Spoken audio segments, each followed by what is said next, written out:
Chers consoeurs, chers confrères et chers amis, vous dire l'immense plaisir qui est le nôtre avec Jean-François Raskin qui va me succéder et qui est notre hôte ici, puisque en tant que grand patron de l'IEX, c'est lui qui accueille cette première édition des Assises européennes du journalisme.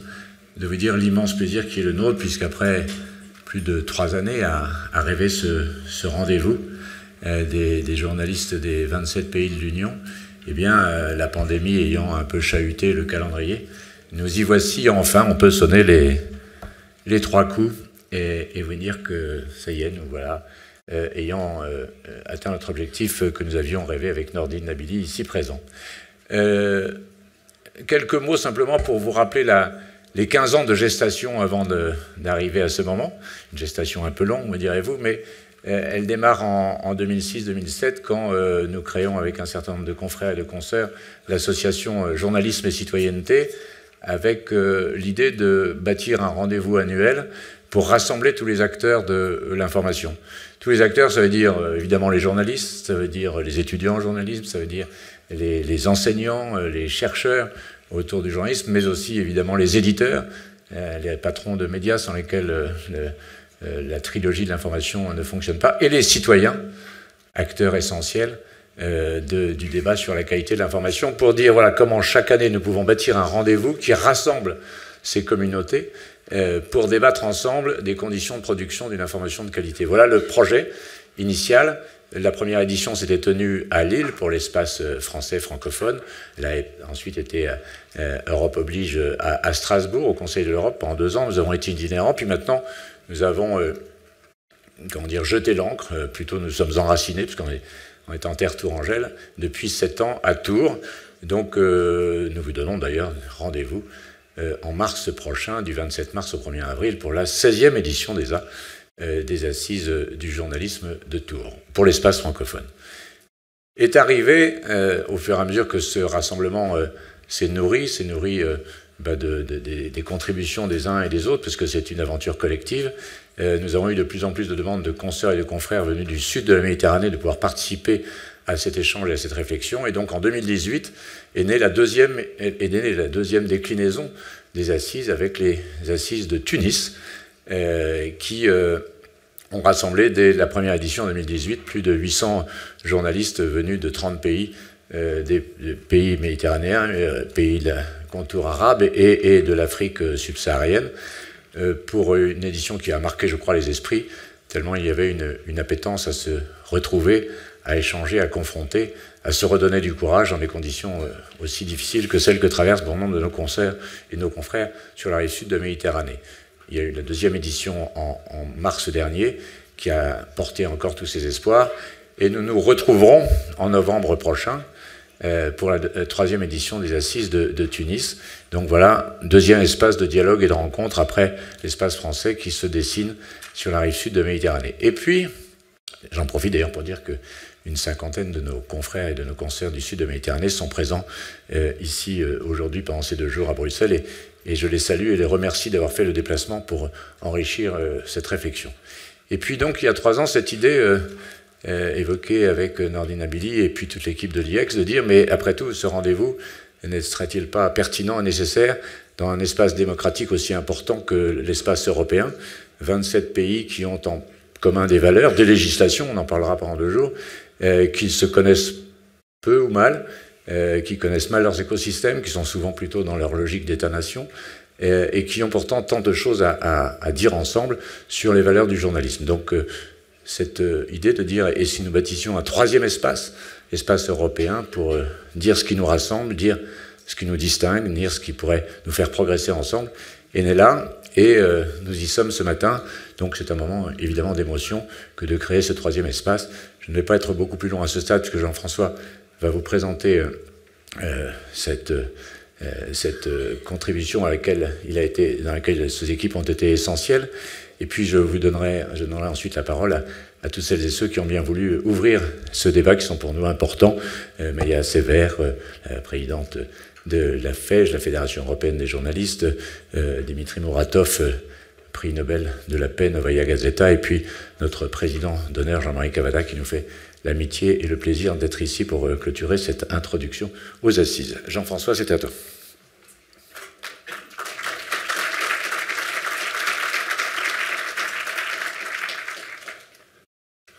Merci Jérôme.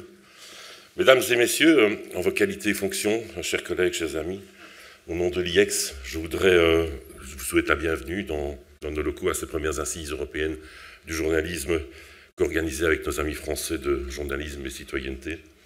Il y a un peu plus de... Vous êtes 3 ans à peu près qu'on a effectivement évoqué cette idée d'organiser ces assises. Puis il y a eu la pandémie, puis il y a eu plein d'autres événements qui ont fait que le projet a été repris il y a à peu près 1 an et demi. Et nous avons discuté à Tours avec Jérôme et ses équipes de l'intérêt d'organiser une édition des assises à Bruxelles.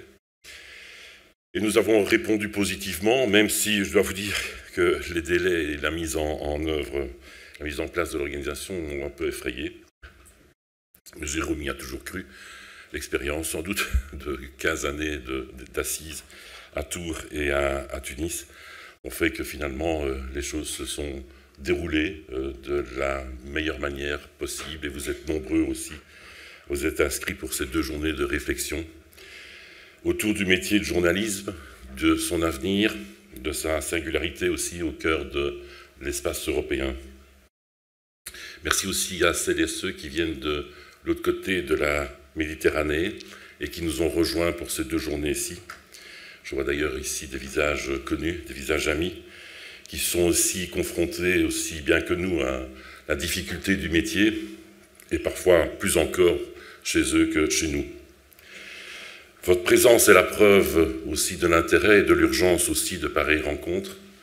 On attribue, à juste titre d'ailleurs, à Albert Londres, dont l'exposition a été inaugurée, on a fait le vernissage de l'exposition hier soir, ici à côté à l'espace MAG. On attribue à juste titre à Albert Londres la définition du journaliste comme celui qui trempe sa plume dans la plaie. On oublie trop souvent d'ailleurs la totalité du texte. Il disait « Je demeure convaincu, écrivait-il, qu'un journaliste n'est pas un enfant de cœur et que son rôle ne consiste pas à précéder les processions, la main plongée dans une corbeille de pétales de rose. Notre métier n'est pas de faire plaisir, non plus de faire du tort. Il est de porter la plume dans la plaie en mettant dans la balance son crédit, son honneur, sa vie. Être journaliste, c'est finalement tenter d'atteindre la vérité et parfois aussi au risque de sa vie. Le métier vit des heures difficiles. En Europe, des atteintes à la liberté de la presse, des pressions économiques, la concurrence des médias alternatifs et des réseaux sociaux rappellent qu'être journaliste n'est pas un statut qui protège et épargne de la critique. Est-ce d'ailleurs un statut ou une posture? Qui et comment se définir journaliste? Les frontières sont de plus en plus floues entre les professionnels reconnus du métier et celles et ceux qui s'improvisent, s'inventent une mission, se définissent comme non encartés. Dans un cours que je donnais il y a une quinzaine de jours à l'université de Rabat à des étudiants en journalisme, je faisais une lecture commentée de la charte de Munich et de la charte mondiale d'éthique des journalistes adoptée en 2019 à Tunis par la Fédération internationale des journalistes. Et à l'issue de l'exercice, un étudiant m'a dit « Monsieur, le journaliste n'existe pas alors ». Entre l'idéal et la pratique, le fossé est parfois immense. Et les étudiants en journalisme s'en rendent vite compte en passant du statut d'étudiant à celui de professionnel. Mais c'est cet idéal qui nous anime, qui doit nous nourrir, qui donne sens et crédibilité. À plusieurs époques de l'histoire, les journalistes ont dû faire face aux critiques des uns et des autres. Les intellectuels ont souvent trouvé le travail journalistique comme de la vulgarisation incapable d'expliquer la complexité du monde. La radio elle-même fut critiquée comme favorisant la fainéantise et abrutissant le peuple. Je ne parle même pas de l'infotélé, l'émotion, la superficialisation du message, l'infospectacle, le règne des faits divers. Les critiques sont toujours les mêmes, quelles que soient les époques. Le côté partisan, les annonceurs de mauvaises nouvelles, la dépendance politique et économique, la recherche effrénée du scoop, la hiérarchisation de l'info. Avec un acteur nouveau aujourd'hui, les réseaux sociaux. Chaque citoyen a acquis les moyens de faire, à défaut de compétences, de faire du journalisme, de relater des faits, de monter des sujets, d'écrire des chroniques, des articles, de tenir un blog, de proposer aussi des scoops. La critique du journalisme se nourrit aussi de cette nouvelle forme d'expression. Pendant la pandémie du Covid-19, de nombreuses critiques sont apparues sur le rôle joué par les médias dits traditionnels, qui dans certains cas se sont donné le rôle de propagandistes, renforçant par là la critique populaire sur les liens qu'entretiennent les journalistes aux élites politiques et économiques, coupés de la réalité citoyenne. Embarqués dans un tourbillon d'informations que personne ne maîtrisait vraiment, réellement, certains, pas tous évidemment, et pas dans tous les pays, sont devenus davantage des porte-paroles, des voix officielles, plutôt qu'exercer le rôle d'animateurs de débats démocratiques, laissant à d'autres le soin d'analyser, de recréer des espaces publics alternatifs. Mais on a aussi pu constater que dans les pays où les journalistes avaient réellement fait leur boulot, en créant le débat, en confrontant les points de vue, ont animé vraiment l'espace public, les médias sociaux et alternatifs avaient reculé en audience et en confiance. Dans les années 2000, plusieurs observateurs annonçaient la mort du journalisme.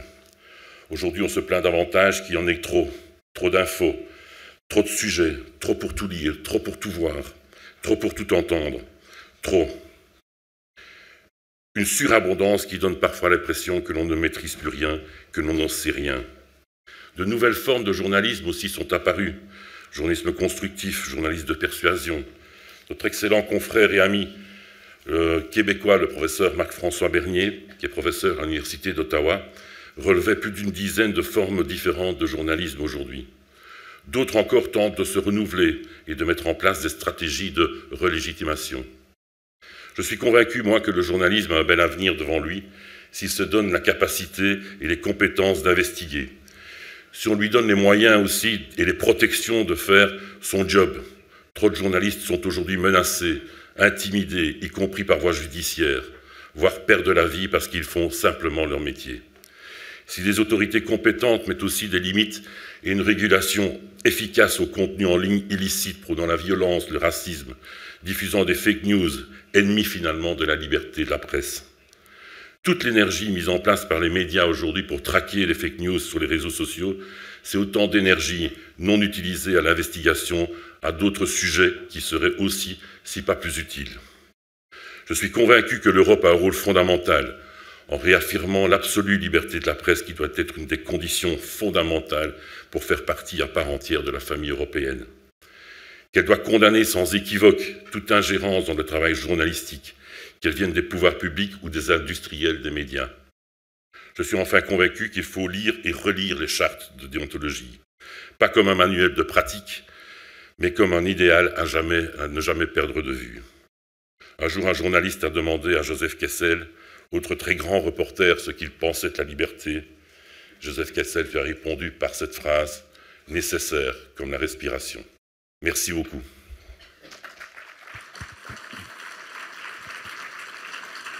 Merci Jean-François. Quelques mots peut-être pour que tu nous présentes la capsule vidéo qui va suivre du vice-ministre du gouvernement. Le Premier ministre aussi de ces assises et nous a adressé un message que je vous invite à regarder. Si on peut lancer peut-être la... Bonjour et bienvenue à toutes et tous. Les journalistes sont à la démocratie ce que le personnel hospitalier est à la santé. Tout le monde reconnaît l'importance de leur travail, mais cette reconnaissance ne se traduit malheureusement pas nécessairement dans leurs revenus ou dans leurs conditions de vie. On remarque ainsi dans une enquête menée par l'Association des journalistes professionnels que 6 pigistes sur 10 déclarent gagner moins de 2 000 € bruts par mois, ce qui est bien entendu interpellant. La détérioration des conditions de vie des journalistes est aussi le résultat d'un trop faible partage des revenus générés par les articles de presse au profit des géants du net. C'est parce que je suis conscient de tous ces problèmes que je me suis employé, par divers moyens, à tenter d'améliorer la situation des journalistes. Je pense tout d'abord à l'indexation automatique des salaires, qui bénéficie, comme son nom l'indique, à tous les salariés. Alors bien entendu, tous les journalistes ne sont pas salariés et les journalistes non salariés subissent durement l'inflation. Selon une étude de l'Association des journalistes professionnels, la pige est au même prix en 2022 qu'en 2019. Et c'est aussi pour cela qu'à mon sens, le salariat devrait être encouragé dans le secteur. Et dans ce cadre, je voulais vous informer qu'à partir du 1er janvier prochain, les travailleurs et les employeurs qui s'interrogent sur le caractère indépendant ou salarié de leur relation de travail pourront dorénavant saisir la commission administrative de règlement de la relation de travail pour obtenir soit un avis, soit une décision de nature à leur offrir une sécurité juridique accrue. Comme vous le savez, le gouvernement a également décidé de réformer la fiscalité et la parafiscalité du droit d'auteur afin de lutter contre les abus. Le système était devenu un réel mécanisme d'évasion fiscale pour certains secteurs. J'ai cependant veillé à ce que, tout d'abord, les journalistes puissent continuer à bénéficier de la fiscalité favorable sur le droit d'auteur et que, d'autre part, la part la plus importante des revenus générés par les articles de presse soit des revenus du travail avec la protection sociale qui en découle. Le Parlement a également voté cette semaine la transposition de la directive européenne lanceur d'alerte. Cette loi fixe un cadre législatif clair et bien nécessaire quant aux conditions dans lesquelles une personne peut réaliser une divulgation publique qui, généralement, a lieu par voie de presse. La loi permet, en protégeant mieux les lanceurs d'alerte, de prévenir de futurs scandales ou du moins de les exposer plus tôt. Avec un tel dispositif, des scandales comme ceux de l'entreprise 3M, des œufs au fipronil ou de Publifin auraient sans doute pu être mis à jour plus rapidement et ne pas atteindre une telle ampleur. Alors je ne me suis pas contenté de proposer une transposition minimale de la directive. J'ai veillé à ce que la fraude sociale et fiscale entre dans le champ de la protection, par exemple, à ce que tous les lanceurs d'alerte de bonne foi soient protégés, ou à ce que l'anonymat des lanceurs d'alerte puisse être préservé. Cette transposition va donc renforcer la protection des sources des journalistes et, par là même, renforcer le journalisme d'investigation. Je voudrais enfin évoquer une autre directive européenne, concernant cette fois le droit voisin. Pour remédier au trop faible partage des revenus générés par les articles de presse au profit des géants du net, la directive DSM, Digital Single Market, crée un droit voisin au profit des éditeurs de presse. Ce mécanisme assure que la rémunération de l'utilisation des articles de presse en ligne soit reversée pour partie aux journalistes par les éditeurs de presse. La directive prévoit que les journalistes bénéficient d'un pouvoir de négociation et d'une gestion collective pour la part appropriée qui leur revient. Voilà les 4 dossiers parmi d'autres qu'il me semblait essentiel de pouvoir souligner aujourd'hui avec vous. Je remercie chaleureusement les organisateurs pour ces 2 jours d'assises et vous souhaite le meilleur pour la suite. Excellente journée, excellent travail. Merci à Pierre-Yves Demarne pour ce message. J'en profite pour dire que dans ce débat sur les législations communes qui forgent notre métier et conditionnent son exercice, nous aurons demain la présence de Vera Jourova, présence importante puisqu'elle viendra présenter le Media Freedom Act qui est, je pense, un sujet majeur qui est maintenant sur la table de négociation pour les journalistes des 27 pays de l'Union. Je vais maintenant demander à notre consoeur Maja Sever de bien vouloir nous rejoindre. Maja Sever est consoeur croate. Elle est depuis quelques mois la nouvelle présidente de la Fédération européenne des journalistes qui est pleinement impliquée dans la préparation de cette première édition aux côtés de la FIGE. Je l'en remercie. À toi, Maja. Thank you. Sorry, I will speak in English. My English is not so good, but French is... So I'm sorry, apologize. I hope that you will understand me. My name is Maja Sever. I'm come from Croatia. I'm a journalist, ordinary journalist in public media service, reporter. I'm also president of a trade union of Croatian journalists, but as you heard, I'm president of European Federation of Journalists. Well, being a journalist in Europe today, where do I start? A few days ago, I spoke with a young, smart woman who had dreamed to being a journalist. Then, after finishing her studies, she started working as a journalist in a newsroom. Just after a few articles, the insults, attacks, threats started. After ordinary text about everyday problems, the editor didn't not protect her. On the contrary, he directed the attacks at her. She did not receive any support. She was left alone. As a trade unionist, I heard many similar stories every day, after which young people, I see here a lot of young people and journalists, and they decided to continue their careers in some other professions. And those people dreamed of being a journalist for the same reason as I did, as we did many years ago. We believe in the importance and value of journalism as a public good. No one started career as a journalist to get rich. We are journalists because we believe in truth and justice. But being a journalist in Europe today or anywhere else is getting harder and harder. In recent years, unfortunately, attacks and threats have increased so much that the issue of security and protection of journalists has become one of priorities of work of our journalist organizations. The Media Freedom Rapid Response Platform, which EFJ is part of, recorded more than 400 cases of attacks on journalists on European level and candidate countries. In the first half of this year, the increase is constant, just as a constant is decline in trust in traditional institutions, including media.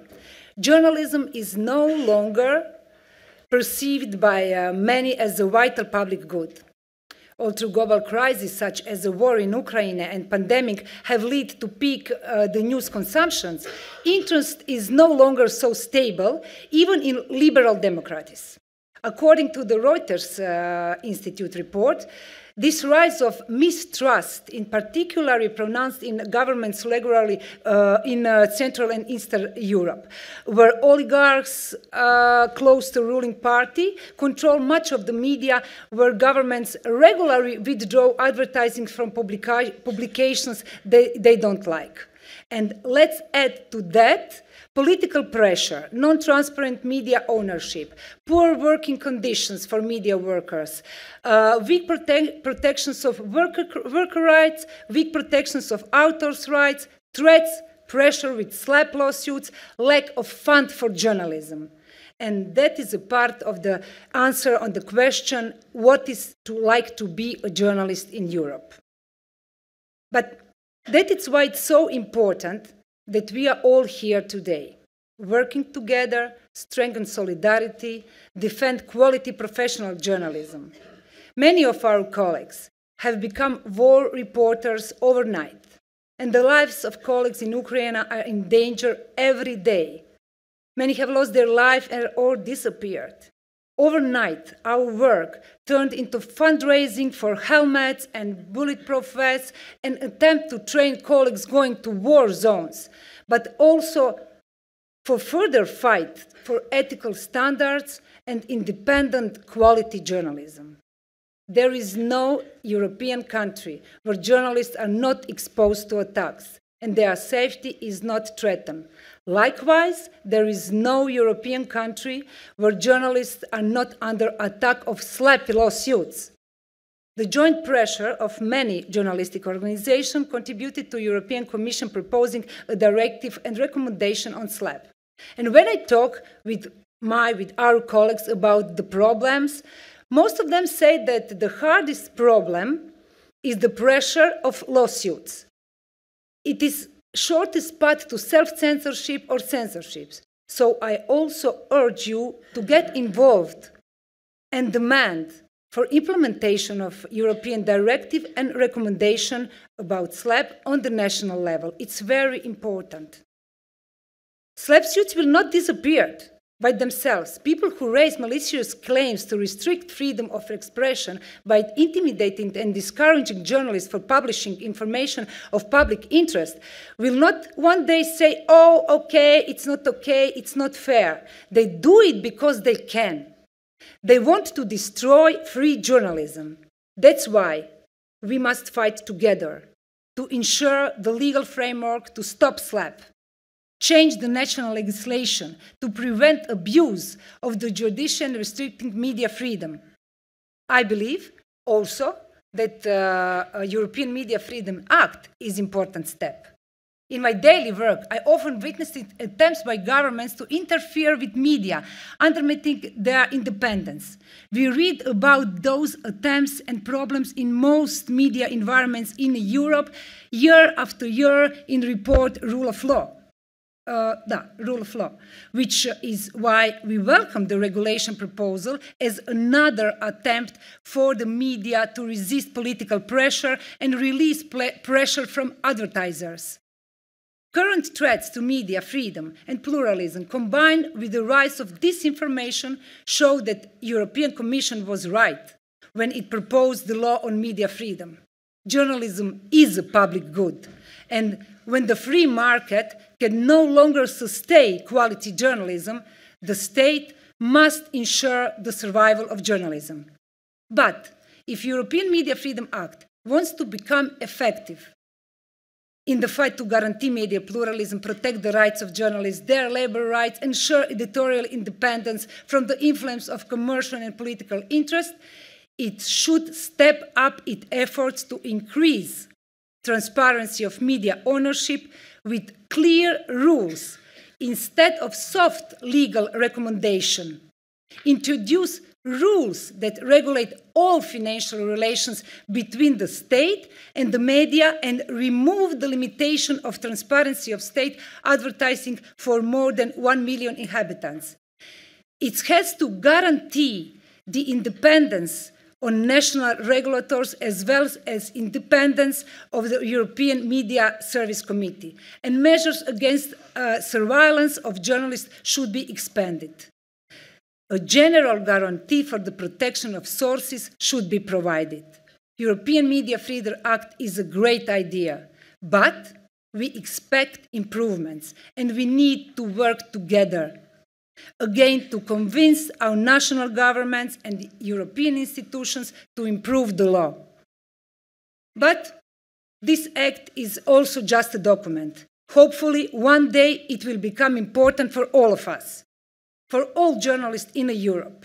But even before that document of good ideas and good wishes, it is important that we cooperate, help each other in solidarity and defend and build journalism as a public good, because being journalist in Europe is wonderful, the most beautiful job in the world. Journalists are guardian of democracy, at service of citizens and service of public interest, not political authorities or advisors. Our tasks to defend free and independent journalists so that young colleague from the beginning of this story doesn't have to look for work somewhere else. Thanks a lot. Merci beaucoup, Maya, de nous avoir donné la feuille de route de nos travaux. C'est très important pour nous que la FEJ, que les organisations syndicales européennes et internationales soient partie prenante de cette première édition. Maintenant, nous allons écouter une petite pastille sonore encore et visuelle. Nous espérions, il y a quelques semaines encore, l'avoir présentement parmi nous. Dimitri Muratov, le rédacteur en chef de Novaya Gazeta, co-prix Nobel de la paix, vous le savez, pour ce travail incroyablement courageux que fait Novaya Gazeta au sein de la Russie aujourd'hui pour faire vivre un journalisme indépendant et crédible. Dimitri, qui a d'ailleurs reçu le Grand Prix du journalisme Michel Léridon des Assises du journalisme de Tours l'année dernière, et qui là aussi n'avait pas pu venir le récupérer pour des raisons de sécurité, mais Dimitri Muratov a tenu à nous envoyer un message. Alors, je précise que la qualité sonore n'est pas exceptionnelle, donc on vous demande de tendre l'oreille. Дорогие друзья и коллеги, ваш первый, но уже такой масштабный форум – знак особой солидарности с антивоенным движением. Ваш форум – повод осмыслить. Вот скажите мне, как в истории человечества судьба планеты впервые зависит от воли и решения одного человека, президента России Владимира Путина. Михаил Горбачев когда-то сделал человечеству бесценный подарок. 30 лет жизни без ядерной угрозы. Это время закончилось. Угроза вновь реалистична. Военный ад в Украине привел к десяткам тысяч убитых и раненых. А беженцев уже более 14 миллионов человек. Вы знаете, такого количества беженцев не было даже в первый год Второй мировой войны. Люди лишены крова, домов, многие по 2 раза. Почти 6 миллионов детей остались без своих игрушек, без бабушкиных садов, без школ, в конце концов. Худшие прогнозы стали на наших глазах реальностью. А реалполитик все время нам твердила, что автократия – это нормально. Конечно, права человека нарушаются, но зато цены на газ и нефть вполне стабильны. Сколько раз я слышал, как различные политики, и российские, и европейские, упрекали Анну Политковскую, что она излишне сгущает краски, когда пишет о войне. О чеченской войне. Мы пришли к этому, когда мы позволили пропаганде каннибализировать журналистику. Когда мы позволили, и в России в первую очередь, пропаганде использовать доверие людей для того, чтобы заразить их мозги. Пропаганда – это разновидность ковида. В России, кстати говоря, она привела к расколу поколений.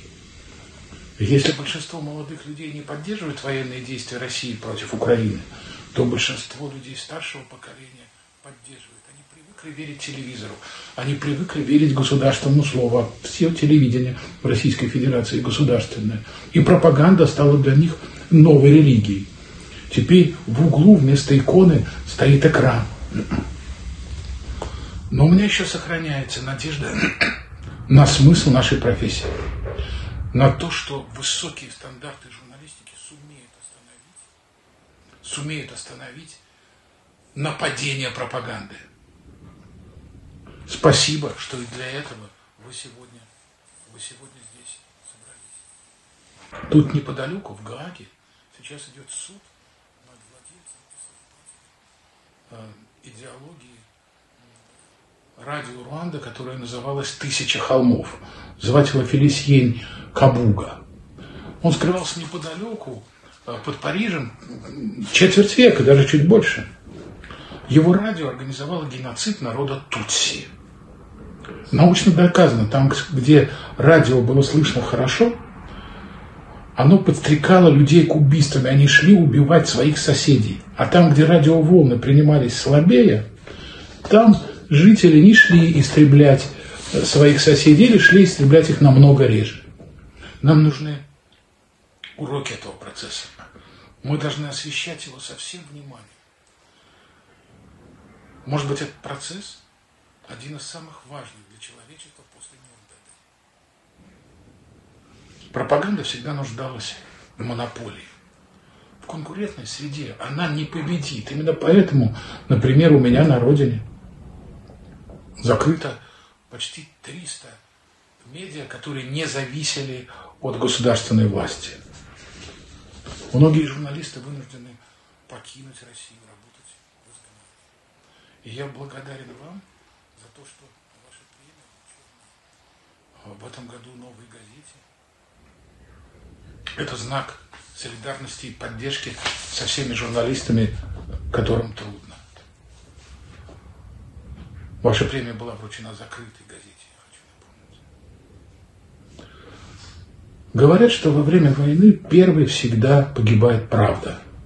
Давайте уже опровергнем эту поговорку.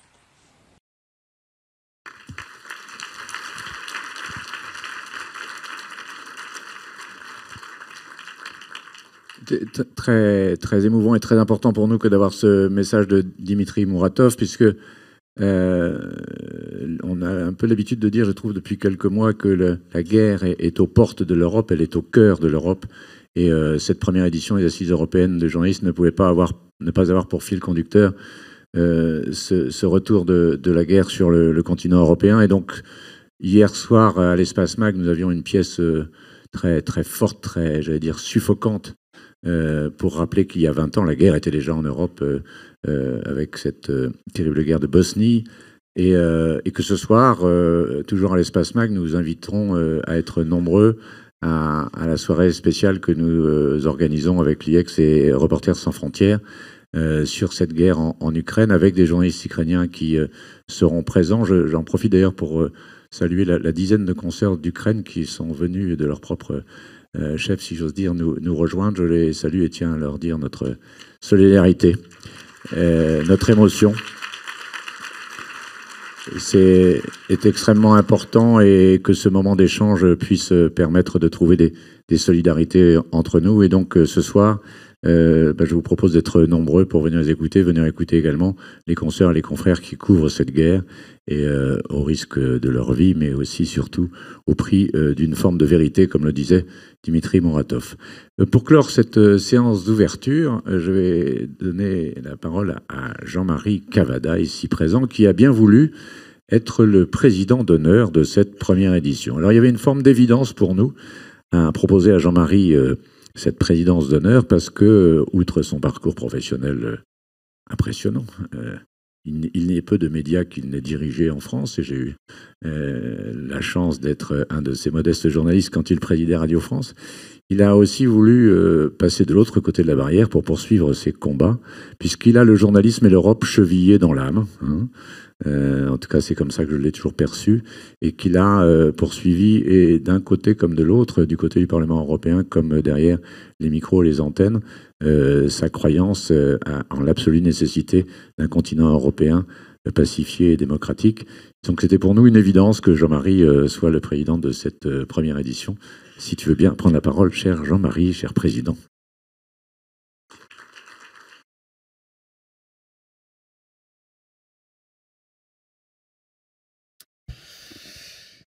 Réservez vos applaudissements, je pourrais y prendre goût. Je veux vous saluer, et ça n'est pas une clause de style avec une formule assez simple.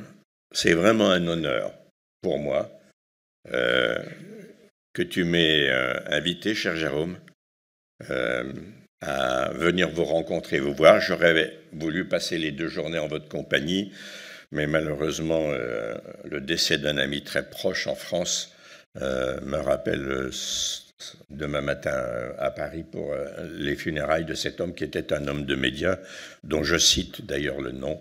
Il s'agissait de M. Pascal Joseph, qui a été longtemps un des penseurs et un des pourvoyeurs éclairés de programmes de télévision en France, et qui ensuite a poursuivi des recherches pour aider ces métiers que sont ceux des programmes en général et du journalisme en particulier. Quand je dis que c'est un honneur, ça n'est pas une formule. Quand j'étais au Parlement européen, où j'ai présidé, et je dois vous dire d'où je vous parle, la Commission des libertés civiles d'abord, puis les affaires culturelles, puis la Commission des affaires juridiques, mon métier de législateur était d'essayer de trouver un cadre qui élargisse le fonctionnement de la liberté et de la sécurité des médias et de leurs acteurs, c'est-à-dire essentiellement, en effet, les journalistes. Vous ne serez donc pas surpris de la vigueur que je pourrais éventuellement avoir devant vous tout à l'heure, si je suis assez réveillé pour être pertinent, en disant ceci, c'est que je me suis attablé à plusieurs lois qui ont été d'ailleurs assez largement signalées par M. Raskin tout à l'heure. Je veux vous remercier d'être votre hôte aujourd'hui, vous et vos équipes, et toi et tes équipes, Jérôme, notamment les lanceurs d'alerte dont je me suis beaucoup occupé, et puis le RGPD que vous connaissez, c'est-à-dire le Règlement général de la protection des données pour éviter les atteintes des grands monopoles internationaux, américains pour l'instant et un peu chinois contre nos propres libertés, et puis surtout la loi droit d'auteur et droit voisin dont on parle beaucoup et dont j'étais d'abord l'instigateur malheureux, puisque le premier vote en 2018, je l'ai perdu. Au printemps 2018, j'ai dû négocier et céder un peu de terrain pour avoir une majorité. C'est comme ça que fonctionne la démocratie. Et je l'ai gagné 4 mois plus tard, et c'est la fameuse loi de droit d'auteur, droit voisin que vous connaissez. Quand je dis que c'est un honneur, c'est aussi pour une raison un peu plus précise. J'aurais aimé, à l'époque où je me battais, quelques confrères et moi-même au Parlement, pouvoir trouver une organisation apparemment aussi rassemblée qui couvre donc l'essentiel du territoire européen déjà, en face ou à côté de moi pour pouvoir prendre leur avis, leur demander de nous aider, parce qu'un législateur, il ne peut rien si les organisations professionnelles qui sont censées bénéficier de leurs travaux ne remuent pas l'opinion. Et permettez-moi de faire de ce point de vue-là une critique qui ne peut être qu'amicale, mais qui quand même doit être faite si je veux être honnête avec vous. C'est que pendant très longtemps, la presse européenne n'a pas vu toute l'importance du droit voisin. Et qu'est-ce que c'est que le droit voisin? C'est une chose assez simple. C'est une loi qui vous donne un recours devant la justice, vous, les gens de presse, c'est-à-dire éditeurs d'abord, dont c'est le métier et la responsabilité que de veiller à leurs propres ressources et à la pérennité des ressources financières, pour aller prendre dans le partage des bénéfices engrangés par les réseaux sociaux l'argent qu'ils vous doivent, puisque c'est vous qui produisez l'information. Il n'y a pas un journaliste dans les réseaux sociaux. Il n'y en a pas un. Or, le journalisme, c'est quoi? C'est le seul métier qui puisse garantir la réalité, l'authenticité, et comme l'a dit Mme Maya-Sévère tout à l'heure, la vérité de l'information. Le reste, c'est souvent de l'opinion, ce qui n'est pas négligeable, bien entendu, mais c'est hélas aussi beaucoup la poubelle des opinions de colère, du négationnisme et de tout le reste, tel que nous les voyons sur les réseaux sociaux. Et c'est à ça que j'ai voulu, par cette loi, m'attaquer. Vous donner un instrument juridique aux éditeurs de presse et par voie de conséquence, par la voie de la négociation à l'intérieur des entreprises ou des organisations, à vous les journalistes, d'avoir des recettes que l'on vous doit, puisque produire de l'information, ça coûte de l'argent. S'en servir pour gagner de l'argent, ça c'est ce que font les réseaux sociaux. C'était pourquoi d'ailleurs le partage de cette recette s'impose. Et j'aurais bien voulu avoir la force que vous semblez déjà représenter pour pouvoir être aidé d'une autre manière. La presse européenne en général, française en particulier, ne se sert pas de son propre média pour expliquer à l'opinion, devant qui elle est pourtant redevable, quelle est toute l'importance de pouvoir gagner les combats contre les réseaux sociaux abusifs.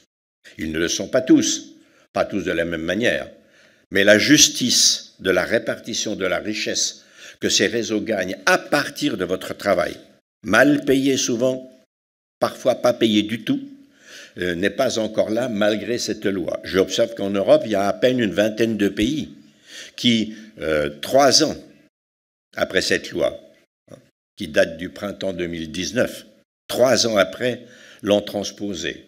C'est dire si vous devez secouer le cocotier pour que les gouvernements fassent leur métier. Nous leur avons donné un cadre européen pour protéger économiquement vos entreprises et vous-même par conséquent qui en êtes les bénéficiaires. Et pour beaucoup de gouvernements, on ne peut pas dire qu'ils se précipitent. Le gouvernement français, et nous n'y sommes pas pour rien, a transposé en effet 3 mois plus tard cette loi. Mais son application, c'est une autre paire de manches. En France, nous avons dû aller devant les tribunaux, devant les autorités de la concurrence, obtenir de l'autorité française de la concurrence, pour ne parler que de mon pays, une sanction assez exemplaire contre Google, par exemple, qui n'avait pas accepté de négocier, qui n'avait pas ouvert le moindre dossier de négociation. La sanction fut de 500 millions d'euros. Ça va vous paraître une somme importante. J'aurais souhaité que l'on aille beaucoup plus loin, car je sais que pour ces gens, il n'y a que l'argent qui soit le moteur raisonnable d'une négociation. Aussi longtemps que tout ça ne sera pas appliqué avec une fermeté, aussi longtemps que les États ne se proposeront pas, comme l'a insinué tout à l'heure votre interlocuteur, le vice-premier ministre belge, je crois, c'est ça, avec qui Monsieur Raskin, je vais prendre contact pour parler un peu de la situation de la presse belge précisément par rapport à cette loi. Aussi longtemps que les gouvernements ne seront pas les gendarmes de la loi que ces législateurs ont produite, alors la justice économique ne sera pas rendue. En réalité, il faut savoir que les négociations qui sont engagées et qui ont produit déjà quelques accords sont des accords tellement à minima qu'il me semble qu'il manque souvent un zéro à la somme du chèque qui est donné aux entreprises de presse. C'est une prédation exceptionnelle, j'ai eu l'occasion de le dire, peut-être avec un peu trop de fermeté, mais il n'y en a jamais trop devant ces monopoles. Et j'ai eu l'occasion de le dire notamment à vos confrères belges du soir en début de semaine, il est tout à fait nécessaire que le rapport de force soit rééquilibré. Bien sûr, en nous battant contre ça, ce serait ridicule, nous ne voulons pas la mort du digital ni du numérique, ce serait tout à fait absurde, d'autant plus que c'est sans doute d'une certaine point de vue, quand ce sera bien maîtrisé et équilibré, un progrès. Ce que nous voulons, c'est la mort des monopoles. Le sénateur Sherman, sénateur américain d'il y a un peu plus d'un siècle, a dit une chose implacable qui est d'une modernité qui n'a pas pris une seule ride. Les monopoles sont les ennemis de la démocratie. Or, ce sont des monopoles qui, insidieusement, aujourd'hui, combattent votre métier, qui fut aussi pendant très, très, très longtemps le mien. Journaliste un jour, journaliste toujours, vous le savez bien. Ces monopoles-là, aujourd'hui, ont atteint une telle puissance financière qu'ils attaquent la liberté privée.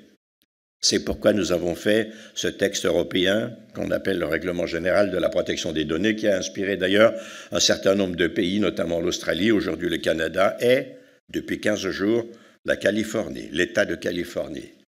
C'est aussi des monopoles qui attaquent les institutions, parce qu'elles se croient au-dessus, parce que d'ailleurs ce sont des libertariens qui ne se soucient pas des organisations et qui veulent essayer d'avoir un lien direct avec la société civile, les membres de la société. Et puis ce sont des monopoles qui attaquent les institutions. Par exemple, elles ne payent pas d'impôts dans leur juste prix. Par exemple, ils se sont enrichis dans un métier, mais en ont avalé beaucoup d'autres. On part du commerce, pour parler par exemple d'Amazon, du commerce à distribuer, de la librairie, puis ensuite tous les secteurs du commerce, et maintenant, ne voilà-t-il pas qu'ils rentrent dans l'assurance? Ou bien si je prends d'autres compagnies monopolistiques, au départ, ils sont des messageries ou bien des moteurs de recherche, et maintenant, ne voilà-t-il pas que nous les trouvons dans la biotechnologie et dans l'intelligence artificielle? Je ne veux pas être le smartphone de mon smartphone, je veux que ces choses-là ne soient que des instruments réduits à l'état d'utilisation d'instruments de l'humanité. Et vous êtes là au cœur d'un métier absolument essentiel pour deux raisons. Il est en transformation. Les entreprises de presse en Europe ont souvent beaucoup tardé à se transformer vers le numérique, d'où évidemment le poids des monopoles américains et chinois sur le continent européen, qui est un marché que tout le monde envie. Pour ce marché, tous les monopoles ont les yeux de Chimène. Il y a de l'argent en Europe. Il y a une deuxième chose, c'est que vous êtes au cœur d'un métier essentiel parce que ce soit par la guerre, que ce soit par l'argent, que ce soit par le flot des protestations qui, au fond, sont des colères ou des incrédulités dont Twitter s'est fait une spécialité. On verra ce que le brillant Elon Musk en fera. Pour l'instant, il est en train de se ruiner, ce qui ne me fera pas pleurer de toute façon. Eh bien, vous êtes aujourd'hui au cœur d'un renouveau du journalisme. Je sais que souvent, beaucoup de gens pensent que le journalisme va mourir et que n'importe qui, de n'importe quel bout du monde, va pouvoir dire n'importe quoi sur les réseaux et que ceci serve d'information. Le journalisme, c'est comme la médecine. Si je suis malade, je ne vais pas voir un garagiste. Si je veux m'informer, je ne peux faire confiance qu'aux journalistes dont c'est le métier, la formation et je dirais l'exposition souvent personnelle, comme on le voit maintenant dans la guerre européenne qui donne lieu à un déferlement de propagande. Ce que je veux vous dire là, c'est que c'est un virage. Et puis il y a une deuxième menace, c'est que les réseaux sociaux, s'ils ne rentrent pas dans des catégories normales, s'ils ne rentrent pas dans le respect de la charte des droits fondamentaux qui gouverne notre bien commun en Europe, qui est au fond notre constitution européenne, alors ils éroderont petit à petit la démocratie comme ils ont réussi à le faire aux États-Unis. Et vous l'avez vu, Vous avez en mémoire ce que fut le 6 janvier 2021, par exemple, avec l'attaque du Capitole. Qui aurait imaginé qu'un jour, les États-Unis auraient été l'objet d'un coup d'État froid? Eh bien, vous voyez, le pire est parfois à nos portes et les vigilants du pire, c'est vous. C'est la raison pour laquelle je vous prends et j'ai voulu aider les entreprises et les métiers parce que ce sont en réalité les seuls véritables défenseurs de notre bien démocratique commun que nous appelons la Charte des droits fondamentaux. Je sais qu'il arrive tout un tas de réglementations. Ici n'est pas le lieu de vous le faire subir. Et certaines ont beaucoup d'intérêt, d'autres sont un peu plus modérées. De toute façon, les lois ne valent que par ceux qui les appliquent et par la manière dont ils les appliquent, et je sais vraiment de quoi je parle. Je veux vous remercier vraiment de m'avoir invité ici. Je veux surtout vous féliciter pour ce premier grand rassemblement, je vous le répète, que je ne quitterai pas, si tu veux bien, d'une manière ou d'une autre, dont vous en jugerez, mais surtout parce qu'il est nécessaire aujourd'hui que vous preniez votre plume, si je puis dire, pour expliquer à l'opinion les dangers qu'encourt non seulement votre métier, mais leur information, leur bien démocratique, leur liberté personnelle et pour tout dire, l'éducation qui arrive avec. Je vous remercie de m'avoir écouté.